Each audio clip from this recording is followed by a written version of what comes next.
সংসদে 2 মিনিটের বক্তব্যে কি বললেন জনাব হাসনাত আব্দুল্লাহ? আবুল যেহেতু দেবিদ্বার থেকে মানুষ আস্থা রেখে 1,72,000 মানুষ ভোট দিয়ে এই সংসদে পাঠিয়েছে, তাদের পক্ষে 1 মিনিট 18 সেকেন্ড কথা বলছি। আমার দেবিদ্বার থেকে চান্দিনার একটা রাস্তা আছে, যে রাস্তা দিয়ে 2 লক্ষ মানুষের যাতায়াত। মাননীয় স্পিকার, 2 লক্ষ মানুষের যাতায়াত হলেও এই রাস্তাটা মাত্র 12 ফিট, অর্থাৎ 2টা সিএনজি একসাথে 2টা ক্রস করতে পারে না। আমাদের ওখানে 11টা ইউনিয়নের মধ্য দিয়ে রাস্তাটা গিয়েছে। এই রাস্তাটাকে যদি আমরা প্রসারিত করতে পারি, তাহলে ওই ইউনিয়নগুলোতে আমরা শিল্প এবং বিভিন্ন ধরনের আমরা কোল্ড স্টোরেজ, আমরা কর্মসংস্থানের ব্যবস্থা করতে পারবো, যেহেতু ওই রাস্তাটা ঢাকা চিটাগং হাইওয়ের একটা রাস্তা।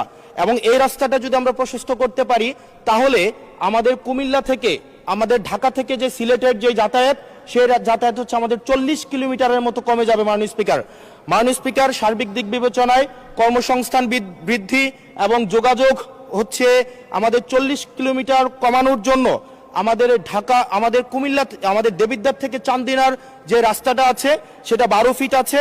এটাকে প্রশস্ত করে এটাকে হাইওয়ে করার জন্য মাননীয় স্পিকার, আপনার মাধ্যমে সংশ্লিষ্ট মন্ত্রণালয়কে অনুরোধ জানাচ্ছি।